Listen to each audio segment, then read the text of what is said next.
कल्याणीताईंना त्यांच्या जावयाचा सुहासचा फोन आला. तो म्हणाला, सासूबाई तुम्ही आत्ताच्या आत्ता इथे या. तुमच्या मुलीने सगळं घर डोक्यावर घेतलं आहे. नुसता तमाशा चालू केला आहे. तुम्ही येऊन तिला सांभाळा. माझ्या आईशी तर ती नीट वागत नाही. कल्याणीताई त्यांच्या जावयाच्या तोंडून त्यांच्या मुलीबद्दल हे सगळं ऐकून दंग राहिल्या. हे अचानक सगळं काय चालू आहे त्यांना कळतच नव्हतं. त्या त्यांच्या जावयाला म्हणाल्या, जावई बापू तुम्ही हे काय बोलत आहात? नक्की काय झालं आहे वनिताला ते तर तुम्ही मला सांगा, म्हणजे मी तिला नीट समजावून सांगेन. सुहास म्हणाला, प्लीज सासूबाई तुम्ही आत्ताच्या आत्ता इथे या. असं म्हणत त्याने फोन ठेवून दिला. हे सगळं ऐकून कल्याणताई टेन्शनमध्ये आल्या आणि पर्स घेऊन मुलाला सोबत घेऊन घरातून लगेच मुलीच्या सासरी जायला निघाल्या. 2 तासांनी त्या मुलीच्या सासरी पोहोचल्या. घरी आल्यावर सुहास म्हणाला, सासूबाई वनिता मला घटस्फोट द्यायचं बोलत आहे. तुम्हीच तिला समजावून सांगा. तिनं घरातली कामं करायची बंद केली आहेत. नवऱ्याचं बोलणं ऐकून वनिता म्हणाली, मी या घरात एकाच अटीवर राहीन. त्यांच्या आईने या घरातून निघून जावं. हे ऐकून तिचा भाऊ उमेश हैराण झाला आणि म्हणाला, ताई तू हे काय बोलत आहेस? कल्याणीताईंना तर त्यांच्या कानावर विश्वासच बसत नव्हता की त्यांची मुलगी स्वतःच्या सासूबद्दल अशी बोलत आहे. त्या म्हणाल्या, वनिता हा काय मूर्खपणा आहे? स्वतःच्या सासूबद्दल असं कोणी बोलतं का? खूप झालं आता. वनिता तिच्या आईला म्हणाली, आई इथे माझ्या माघारी खूप काही चालू असतं. मला वेगळं राहायचं आहे बस. मुलीच्या उत्तराने कल्याणीताई टेन्शनमध्ये आल्या. त्या म्हणाल्या, तू आम्हाला तुझ्या सासरच्या लोकांच्या समोर तोंड दाखवायच्या लायकीचं ठेवलं नाहीस. आज त्यांची सहन करण्याची क्षमता संपली होती. त्यामुळे रागात त्यांनी त्यांच्या मुलीच्या जोरात कानाखाली मारली. हे सगळं बघून सुहासची आई म्हणाली, ठीक आहे सुहास, मी इथून निघून जाते. पण माझ्या म्हातारीसाठी तुझा संसार मोडू नकोस. वनिताला तिच्या आईने तिच्या विधवा सासूची माफी मागायला सांगितली. त्या म्हणाल्या, सुहासचे बाबा तो लहान असतानाच त्यांना सोडून गेले होते. त्यांच्या आईने मेहनतीने तुझ्या नवऱ्याला स्वतःच्या पायावर उभं केलं आहे आणि हे सगळं त्यांच्या मेहनतीचं फळ आहे. हे सगळं ऐकून वनिता म्हणाली, पण आई मला वेगळं राहायचं आहे. आता मीच या घरातून निघून जाते. त्यांना इथेच राहू दे. तुमच्या सगळ्यांना याच बरोबर वाटत आहेत ना? विचित्र परिस्थितीत अडकवले होते वनिताने सगळ्यांना. कोणी काहीच समजून घेण्याचा प्रयत्न करत नव्हते. हे ऐकून सुहासचा चेहरा रागाने लाल झाला. तो म्हणाला, बघितलेत का सासूबाई तुमच्या मुलीची नखरे? आम्ही तर माहीत नाही कधीपासून सहन करत आहोत. माझी आई हिच्यावर रोज कशी काय झाली? हे सगळं माझ्या आईचं आहे आणि तिने तिच्या कष्टानं बनवलं आहे. आज मी हिलाच घरातून बाहेर हाकलून देतो. आज त्याने त्याच्या सासूला पण न बघितल्यासारखे केले आणि न लाजता त्याने वनिताच्या केसाला पकडून तिला दारापर्यंत घेऊन गेला. सगळे लोक त्याच्या मागे मागे निघाले होते आणि तिचे केस सोडवण्याचा प्रयत्न करत होते. पण सुहासने तिचे केस एवढे घट्ट पकडले होते की तो सोडायला तयारच नव्हता. तो तिला घरातून बाहेर घेऊन गेला आणि तिला जमिनीवर ढकलून दिले. तो म्हणाला, वनिता जेव्हा तू लग्न करून या घरात आली होतीस तेव्हा तुझ्याजवळ डिग्री नव्हती. मी स्वतः खर्च करून तुला शिकवलं, डिग्री मिळवून दिली आणि आज तू एवढ्या खालच्या दर्जाच्या गोष्टी करत आहेस. आज सगळे तमाशा बघत आहेत तर बघू दे. आता मी पण तुझी अजिबात फिकीर करणार नाही. घराच्या दारात जमिनीवर बसलेल्या वनिताला सुहास खूप वाईट साईड बोलत होता. येणारे जाणारे लोक, शेजारी राहणाऱ्या लोकांची गर्दी जमा झाली होती. हे सगळं बघून कल्याणताईंनी पण लाजेने मान खाली घातली होती, कारण हा दिवस त्यांच्या मुलीने त्यांना दाखवला होता. पण वनिता काहीतरी मनाशी पक्क करून बसली होती. तिने काही न बघता रस्त्यावर पडलेला दगड उचलला आणि सासूच्या डोक्यात मारला. दगड लागल्यामुळे तिच्या सासूच्या डोक्यातून रक्ताची धार लागली. लगेच तिच्या भावाने उमेशने तिच्या सासूला त्याच्या गाडीत बसवलं आणि सुहास आणि त्याच्या आईसोबत त्यानं दवाखान्यात घेऊन गेला. डोक्यात टाके घातले गेले, इंजेक्शन आणि औषधं दिली.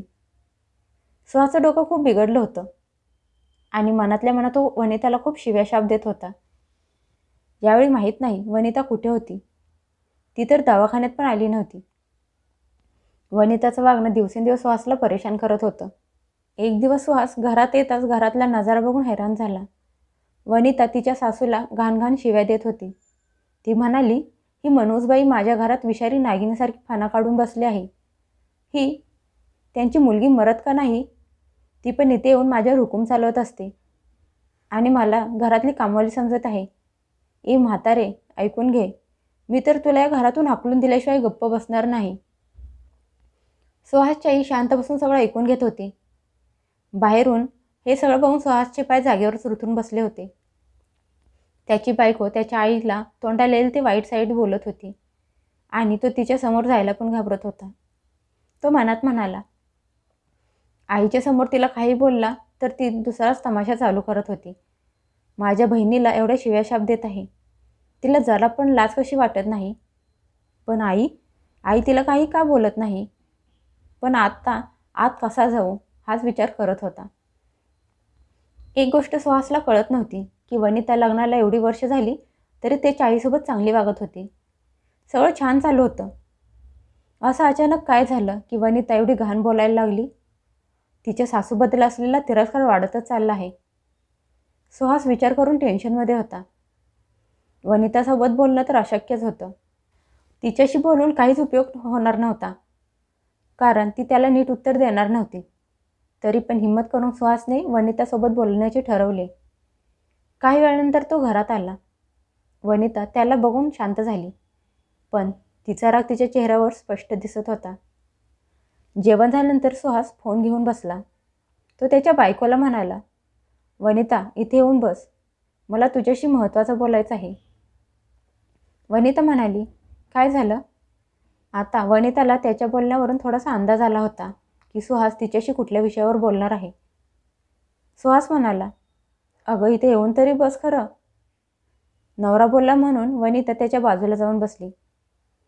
सुहास म्हणाला, वनिता, माझ्या मनात एक प्रश्न सारखा सारखा येत आहे, म्हणून विचार केला की तुला विचारावं. आईशी तुझं आता अजिबात जमत नाही.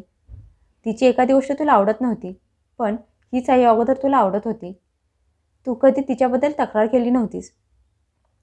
पण आता असं काय झालं? अगोदर तर सगळं छान चाललं होतं, पण आता? वनिता म्हणाली, याचं उत्तर मी वेळ आल्यानंतर नक्की देईन. सुहास म्हणाला, पण आई तर तुझ्याबद्दल कधीच तक्रार करत नाही. तू तिला एवढं वाईट बोलत असतेस. सुहासने त्याच्या मनात चालू असलेली घालमेल वनितासमोर मांडली, पण तिने उत्तर देण्यासाठी योग्य वेळेची वाट बघायला सांगितलं. सुहास विचार करत होता की यामागे नक्कीच काहीतरी कारण असणार, म्हणून तर वनिता यावेळी उत्तर देत नाही. आता सुहासला पण हे कोडं लवकरात लवकर सोडायचं होतं. सासूने सुनेच्या बोलण्यावर काहीच प्रतिक्रिया दिली नाही आणि मुलाकडे सुनेची तक्रारसुद्धा केली नाही. सुहास एक दिवस बोलता बोलता त्याच्या आईला म्हणाला, आई, तुला वनिता खूप त्रास देत आहे ना? आईच्या मनात काय चालू आहे हे त्याला जाणून घ्यायचं होतं.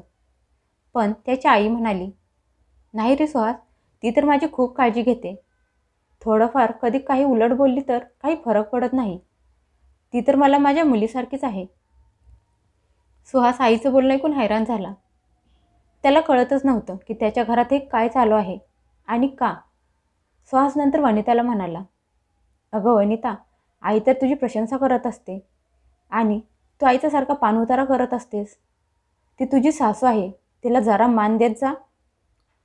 वनिता म्हणाली, मी त्यांना मान देत होते आणि खूप जास्त देत होते, पण तुम्ही त्यांना जाऊन विचारा की असं का झालं आणि याला जबाबदार कोण आहे. या अत्याचाराचे कारण वेळ आल्यावर सांगेन. सुहासला काही कळतच नव्हतं की हे काय चालू आहे. तो म्हणाला, पण माझ्या आईनं असं काय केलं आहे? तुम्हाला काही सांगत का नाहीस?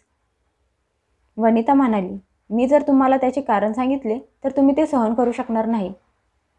सुहास, डोळ्यावर आईच्या आंधळपणाची पट्टी बांधलेली असते आणि तशीच पट्टी तुमच्या डोळ्यावर पण बांधलेली आहे. ती कधीच हटणार नाही.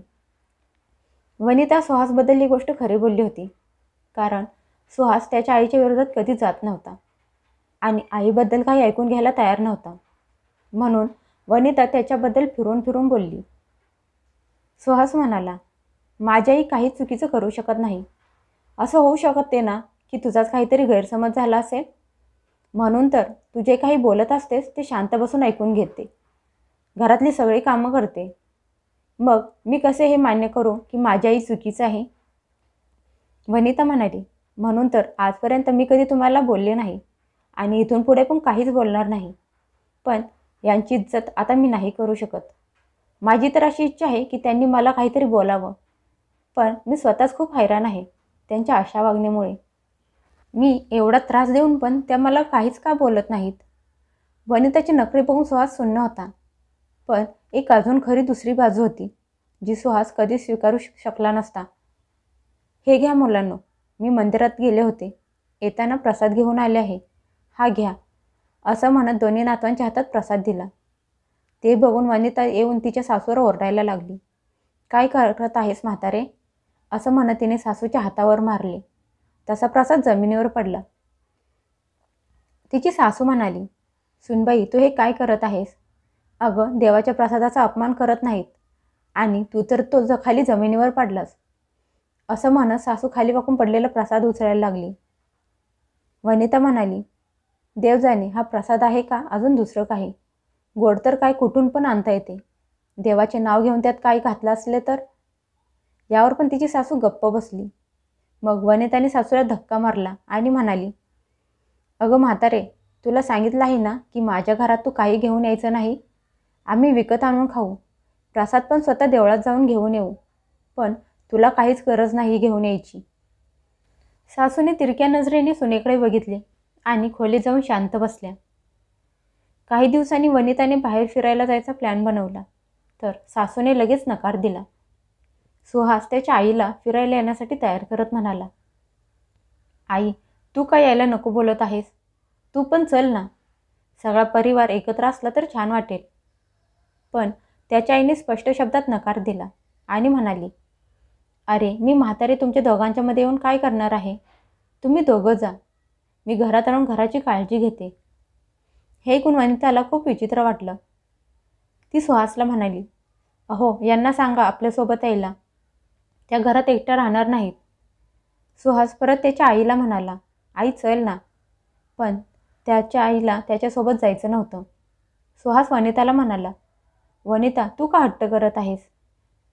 तिला आपल्यासोबत यायचं नसेल तर राहू दे, तिला एकटीला घरात. मी ताईला सांगतो, ती येऊन 2 दिवस तिच्यासोबत राहील. यावेळी वनिता काही बोलू शकली नाही, पण तिच्या मनात नव्हतं की तिच्या सासूने घरी राहावं. पण यावेळी तिलाच माघार घ्यायला लागली. सुहासने टॅक्सी बुक केली होती आणि सगळेजण टॅक्सी यायची वाट बघत होते. वनिता नवऱ्याला म्हणाली, अहो माझी तर आता जायची अजिबात इच्छा नाही. सुहास म्हणाला, आता काय झालं? वनिता डोक्यावर हात फिरवत म्हणाली, माहीत नाही, काहीतरी विचित्र घडणार आहे असं वाटत आहे. सुहास तिला समजावून सांगत म्हणाला, अगं थकली असशील म्हणून तुला असं वाटत असेल. जाताना झोपलीस म्हणजे तुला आराम मिळेल. टॅक्सी आल्यावर सगळे टॅक्सीत बसून निघून गेले आणि तिची सासू घरी एकटीच राहिली. 2 दिवसांनी सगळे परत घरी येणारच होते. पण एकाच दिवसात सुहासच्या फोनवर कुणाचा तरी फोन आला की तुमच्या आईचा अपघात झाला आहे. फोनवर ही बातमी ऐकून सुहास घाबरला आणि लगेच परत यायची तयारी करायला लागला. वनिता म्हणाली, तुम्ही एकदा तुमच्या आईशी बोलून तरी घ्या. मग सुहासने आईला फोन लावला, पण तिचा फोन लागत नव्हता. त्यामुळे सगळ्यांना घरी परत यायला लागले.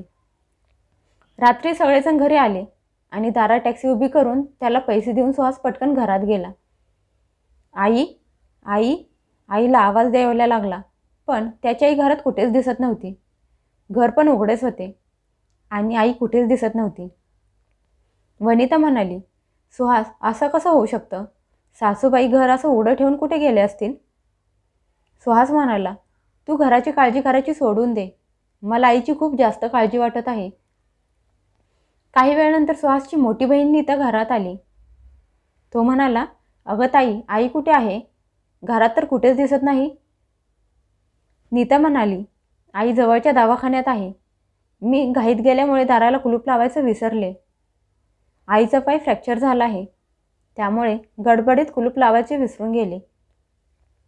हे ऐकून वनिता सगळा राग तिच्या नंदेवर काढत म्हणाली, ताई ही काही विसरण्यासारखी गोष्ट आहे का? ताई तुम्ही तुमच्या घरात पण असंच राहता का? नीता म्हणाली, सुहास तुझ्या बायकोला समजून सांग, माझ्याशी असं बोलू नकोस. मी अगोदरच टेन्शनमध्ये आहे. बहिणीचं बोलणं ऐकून सुहास बायकोवर तुटून पडला आणि म्हणाला, वनिता काहीतरी लाज बाळग. माझी आई तिकडे दवाखान्यात आहे आणि ताई तिला एकटी सांभाळत होती आणि तू तिच्यावर ओरडत आहेस. वनिता रागात ओरडत म्हणाली, मी म्हणाले होते की त्यांना सोबत घेऊन चला, पण त्या आल्या नाहीत आणि घरात बसून पाय मोडून घेतला. आता यात पण माझीच चूक आहे का? सुहास म्हणाला. वनिता, मी सांगतोय तू गप्प बस, नाहीतर माझा हात तुझ्यावर उचलला जाईल. वनिता म्हणाली, हो हो, उचला माझ्यावर हात. आता हेच बघायचं बाकी राहिलं होतं. मी बाहेरची आहे, परक्या घरातून आली आहे, म्हणून तुम्ही तुमचा सगळा राग माझ्यावर काढणार. वनिता रागाने लाल झाली होती. सुहास म्हणाला, मला माफ करतो, मी दवाखान्यात जात आहे, असं म्हणत मैत्रिणीच्या सोबत तो दवाखान्यात निघून गेला. वनिता सामान उचलून ठेवण्यासाठी खोलीत गेली. खोलीत पडलेला पसारा बघून ती हैराण झाली. कपाट उघडं पडलं होतं. कपाटातले सगळे कपडे विस्कटलेले होते. लॉकर उघडा पडला होता. वनिता लगेच कपाटाच्या जवळ आली आणि लॉकर चेक केला आणि डोक्याला हात लावून खाली बसली. हे सगळं काय झालं? त्यामुळेच या म्हातारीचा पाय मोडला वाटतं. माझ्या घरात चोरी केली आणि आता दवाखान्यात बेडवर पडून पाय मोडल्याचे नाटक करत आहे. खूप झालं आता हिचं. आता लगेच सगळं सुहासला सांगते. वनिता घरात चोरी झाल्यामुळे टेन्शनमध्ये होती. घरातले सगळे दागिने, पैसे सगळे चोरीला गेले होते. वनिता सुहासला फोन करून म्हणाली, सुहास, घरात येऊन बघा, तुमच्या बहिणीमुळे घरात चोरी झाली आहे. सगळे दागिने, पैसे गायब आहेत. सगळे लॉकर मोकळे पडले आहेत. आता आपल्याजवळ काहीच उरलं नाही. येऊन बघा जरा. तुमची बहीण स्वतःच्या घरी पण असंच वागते का? मी बोलले होते तर त्यांना मिरच्या झंबत होत्या. आता येऊन आपलं नुकसान भरून देणार आहेत का? काही वेळाने सुहास आणि नीता दोघेही घरी परत आले. वनिताने नवऱ्याच्या हाताला पकडले आणि खोलीत घेऊन गेली आणि मोकळे लॉकर दाखवत म्हणाली, बघा बघा, सगळं चोरीला गेलं आहे. सगळं बघून सुहास सुन्न झाला. त्याला कळतच नव्हतं की काय बोलावं. वनिता जोरात ओरडत म्हणाली, अहो, आता तुम्ही तुमच्या बहिणीला विचारत का नाही? तिची नणंद नीता म्हणाली, वनिता, तुझ्या हद्दीत राहा. मी तर घरात नव्हतेच. हे सगळं अगोदर तू बघितलं आहेस. आता तुलाच माहीत की घरातले सगळे दागिने आणि पैसे कुठे गेले. माझ्यावर आरोप करू नकोस. वनिता नंदेचं बोल ऐकून रागाने लालबुंद झाली आणि रागात तिने नीताच्या जोरात कानाखाली मारली. नीता तिच्याकडे बघत उभीच राहिली. बाजूला उभा असलेला सुहास तो आवाज ऐकून हलला. वनिता म्हणाली, एकतर आमचं एवढं नुकसान झालं आहे आणि वरून हे सगळं बोलत आहात. तुम्हाला बोलायचं काय आहे? याचा अर्थ असा आहे की मी हे सगळं केलं आहे आणि आरोप तुमच्यावर लावत आहे का? वनिता जोरात ओरडत म्हणाली. सुहासने पुढे येऊन वनिताचा हात जोरात पकडला आणि म्हणाला, वनिता, आता हे खूप जास्त होत आहे. यात ताईची काहीच चूक नाही. तुझी हिंमत कशी झाली तिच्या कानाखाली मारायची? वनिता म्हणाली, तुम्ही पण मलाच बोलणार, पण आता मी गप्प बसणार नाही. मला आता सगळं समजायला लागलं आहे. मी याची पोलीस तक्रार करणार आहे. सुहास बहिणीला घेऊन परत दवाखान्यात निघून गेला, कारण त्याला वनिताच्या नादी लागायचं नव्हतं. दुसऱ्या दिवशी वनिताने जाऊन पोलिसात तक्रार केली. सगळे ऐकून घेतल्यावर पोलीस वनिताची मस्करी करत म्हणाले, मॅडम, तुम्ही दार उघडे ठेवून चोरांना आमंत्रण दिलं होतं. दार उघडे ठेवले म्हणजे चोरी तर होणारच ना? पण वनिताने तिचा राग दाबून ठेवला आणि म्हणाली, पण सर, चोरी तर चोरीच असते ना. प्लीज तुम्ही चोरांना शोधून काढा. पोलीस म्हणाले, आता तुम्ही तुमच्या घरी जा आणि परत दार उघडे ठेवायची चूक करू नका, असं म्हणून तिला घरी जायला सांगितलं. पण वनितेला माहीत होतं चोर असे सापडणार नाहीत, म्हणून तिने तिच्या सासूवर नजर ठेवायला सुरुवात केली. सासू दवाखान्यातून आली होती, पण त्या बघाव तेव्हा फोनवर मुलीसोबत बोलत असायच्या आणि वनिता त्यांचं बोलणं चोरून ऐकत असायची. एक दिवस वनिता घरातली कामं करून थकली होती, म्हणून दुपारी झोपली होती. झोपेतच तिला कसला तरी आवाज आला. वनिता एकदम दचकून जागी झाली आणि उठून खोलीचे दार हळूच उघडले आणि बाहेर डोकावून बघायला लागली. हा सगळा आवाज किचनमधून येत होता. ती हळूच पायाचा आवाज न करता किचनजवळ गेली आणि आत बघितले तर तिथलं दृश्य बघून तिचे डोळे उघडेच राहिले. वनिता परत आवाज न करता तिच्या खोलीत येऊन शांत बसली आणि काहीतरी विचार करायला लागली. तिने विचार केल्यानंतर तिला एक युक्ती सुचली. तिने तिचा फोन उचलला आणि सासूच्या खोलीकडे गेली. सासूच्या खोलीतून बाहेर हळूहळू आवाज येत होता. ते ऐकून वनिताचा श्वास थांबल्यासारखा झाला. स्वतःच्याच घरात असं पण कोणी करू शकते यावर तिला विश्वासच बसत नव्हता. वनिताच्या मनात सासूबद्दल खूप तिरस्कार भरला होता. संध्याकाळी सुहास घरी आला.